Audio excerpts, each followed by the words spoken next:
Hey everyone, it's Mercy from Bible Tea with Mercy, and today we are going to be starting the book of Numbers. We are going to be reading chapters 1 through 15.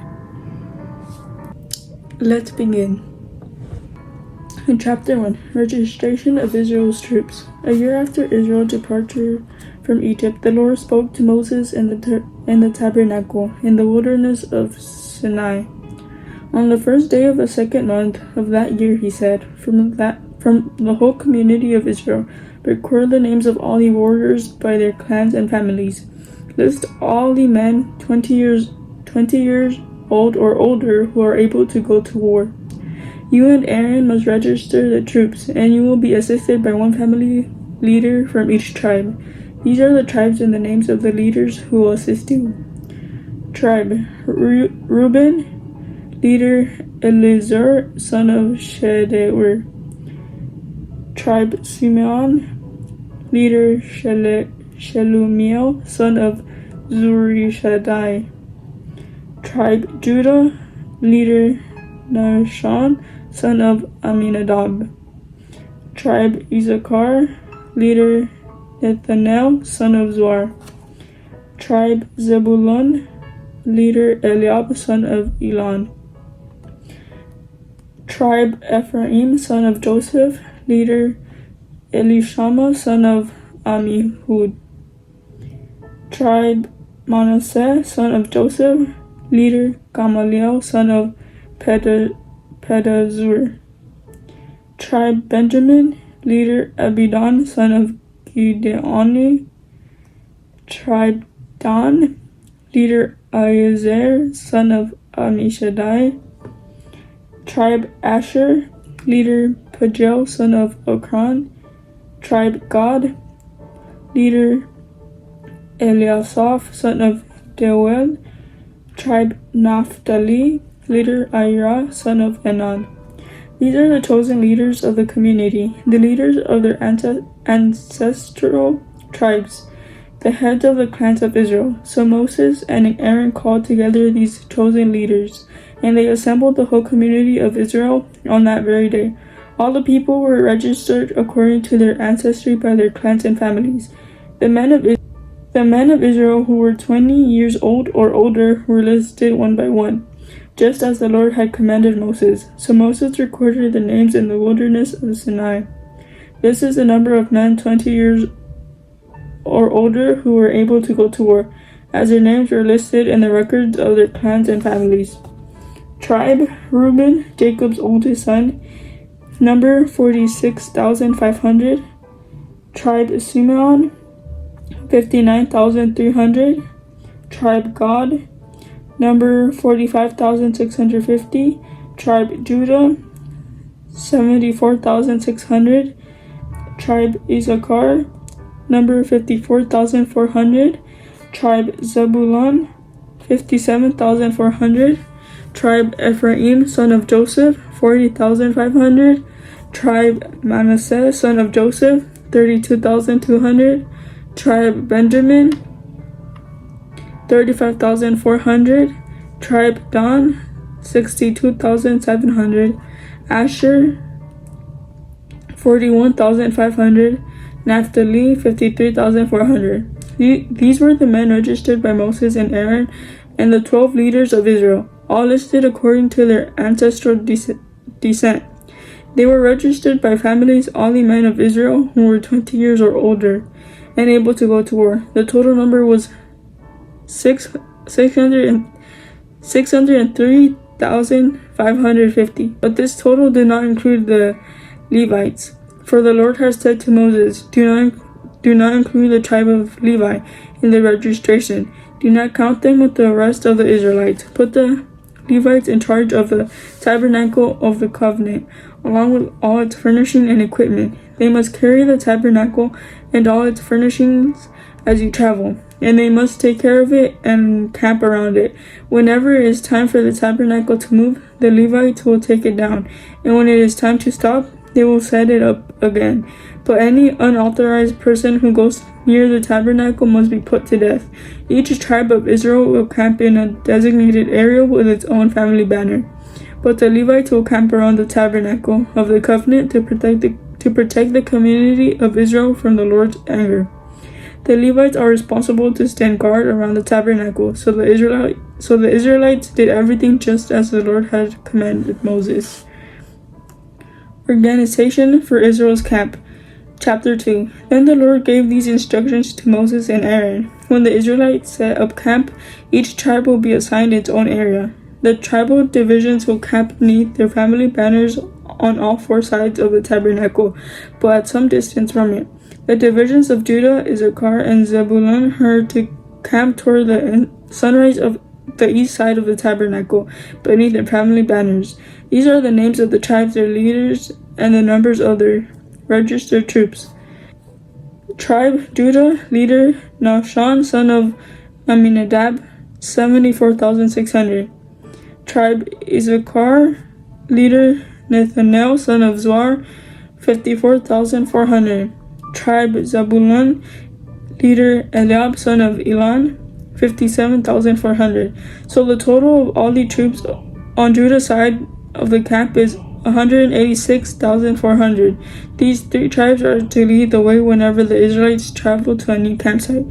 The divisions of Reuben, Simeon, and Gad are to camp on the south side of the tabernacle, beneath their family banners. These are the names of the tribes, their leaders, and the number of the registered troops. Tribe Reuben, leader Elizur, son of Shedeur, 46,500. Tribe Simeon, leader Shelumiel, son of Surishadai, 59,300. Tribe Gad, Eliasaph, son of Deuel, 45,650. So the total of all the troops on Reuben's side of the camp is 151,450. These three tribes will be second in line whenever the Israelites travel. Then the tabernacle carried by the Levites will set out from the middle of the camp. All the tribes are to travel in the same order that they camp each in position under the appropriate family banner. The divisions of Ephraim, Manasseh, and Benjamin are to camp on the west side of the tabernacle, beneath their family banners. These are the names of the tribes, their leaders, and the numbers of their registered troops. Tribe Ephraim, leader Elishamu, son of Ammiud, 40,500. Tribe Manasseh, Gamaliel, son of Pedazur, 32,200. Tribe Benjamin, Abidan, son of Gideoni, 35,400. So the total of all the troops on Ephraim's side of the camp is 108,100. These three tribes will be third in line whenever the Israelites travel. The divisions of Dan, Asher, and Naphtali are to camp on the north side of the tabernacle beneath their family banners. These are the names of the tribes, their leaders, and the number of their registered troops. Tribe Dan, leader Eliezer, son of Ammishaddai, 62,700. Tribe Asher, leader Pagiel, son of Okran, 41,500. Tribe Naphtali, leader Ahira, son of Enan, 53,400. So the total of all the troops on Dan's side of the camp is 157,600. These three tribes will be last, marching under their banners whenever the Israelites travel. In summary, the troops of Israel listed by the families totaled 603,550. But as the Lord had commanded, the Levites were not included in this registration. So the people of Israel did everything as the Lord had commanded Moses. Each clan and family set up camp and marched under their banners exactly as the Lord had instructed them.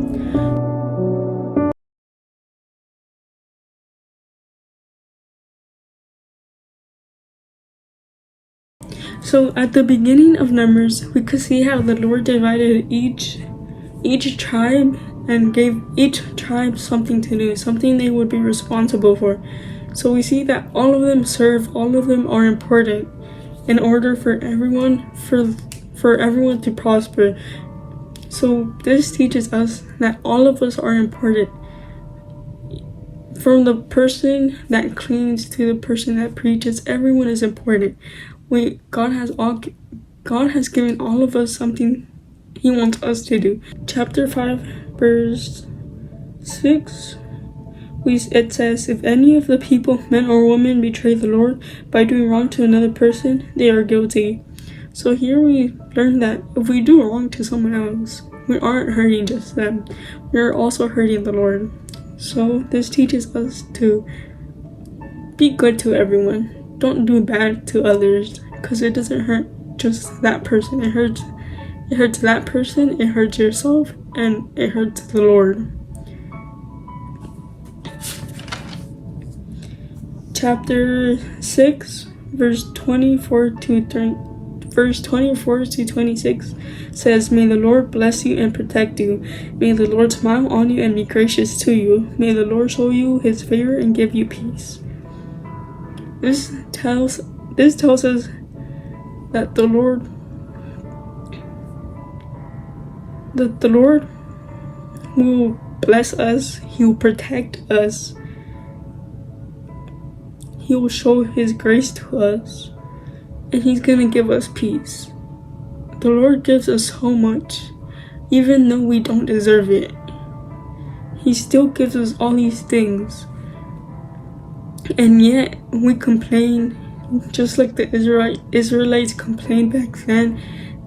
We continue to complain till this day. We complain over everything, even though he has done so much for us. Something that's very powerful is chapter 9, verse 21 to 23. But day or night, when the cloud lifted, the people broke camp and moved on. Whether the cloud stayed above the tabernacle for 2 days, a month, or a year, the people of Israel stayed in the camp and did not move on. But as soon as it lifted, they broke camp and moved on. So they camped or traveled at the Lord's command, and they did whatever the Lord told them through Moses. Here we see that the Lord was guiding them through a fiery cloud. If the cloud moved, they also moved. If the cloud stayed, they also stayed. This is what the Lord used to guide them through the desert, which is very beautiful, because this shows us that he never left them alone. He was always with them, as he is always with us. Then chapter 10, verse 34 says, As they moved on each day, the cloud of the Lord hovered over them. Again, this is how we know that the Lord was always with them. And this also tells us that the Lord will always be with us. He will always be there to protect us and to care for us. In chapter 11, again the Israelites start to complain. This time because they wanted meat. They kept complaining to Moses that they wanted meat, that back in Egypt they had everything they wanted. Even after all they had seen the Lord do for them, they still complained. Then in verse 20 it says, You will eat for a whole month until you gag and are sick of it, for you have rejected the Lord who is here among you, and you have whined to him, saying, Why did we ever leave Egypt? Here the Lord answered to what they wanted.